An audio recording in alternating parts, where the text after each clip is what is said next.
Nails polish اور وضو کا سوال یہ اکثر پوچھا جاتا ہے۔ نیل پالش کا استعمال کرنا یہ خواتین زیب و زینت کے لیے استعمال کرتی ہیں۔ اس کے اندر کوئی ایسی ضرورت شرعی ضرورت یا عذر سمجھا جائے، یہ زیب و زینت کے لیے استعمال کی جانے والی ایک چیز ہے جس کو خواتین استعمال کرتی ہیں۔ اگر نیل پالش وہ استعمال کی جائے تو اس کے اوپر ایک تہ جم جاتی ہے جو پانی کو ناخنوں تک پہنچنے سے روکے رکھتی ہے۔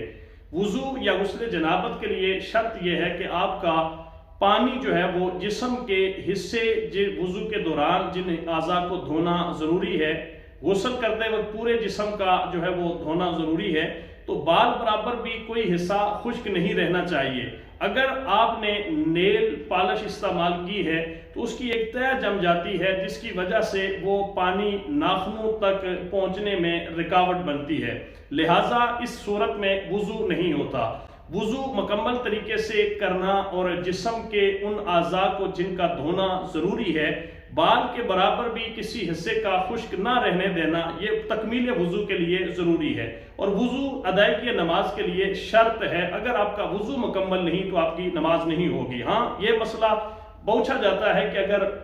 مہندی کا استعمال کیا جائے تو مہندی اگر آپ ناخنوں پہ لگاتے ہیں، ہاتھوں پہ لگاتے ہیں تو اس کے بعد تو وضو ہو جاتا ہے۔ مہندی کا مسئلہ اور ہے، نیل پالش کا مسئلہ اور ہے۔ اگر اس کے اندر ایسے کیمیکلز ہیں کہ جن کی وجہ سے وہ تہ جم جاتی ہے تو ظاہری بات ہے وہ پانی کے اندر رکاوٹ بنتی ہے، لیکن مہندی کا ایسا مسئلہ نہیں ہے، وہ صرف رنگ دیتی ہے اور اس رنگ کی وجہ سے آپ کے وضو کے اندر کوئی رکاوٹ پیدا نہیں ہوتی۔ اگر کوئی ایسی نیلز پالش ہے کہ جس کے استعمال کرنے سے وہ تہ نہیں جمتی، صرف وہ ایک رنگ کی کیفیت بنتی ہے، رنگ ہے، تو اس صورت میں آپ جو ہے وہ اس کو استعمال کرنے کے بعد اگر وضو کرتے ہیں تو آپ کا وضو ہو جائے گا۔ لیکن احتیاط کرنی چاہیے کہ اگر کوئی نیل پالش استعمال کرتی ہے عورت تو اسے وضو کرنے سے پہلے ان کو کھرچ کے اچھے طریقے سے جہاں تک ممکن ہو وہ صاف کر کے اسے پالش جو ہے وہ ختم کر کے پھر جو ہے وہ وضو کرنا چاہیے، یا غسل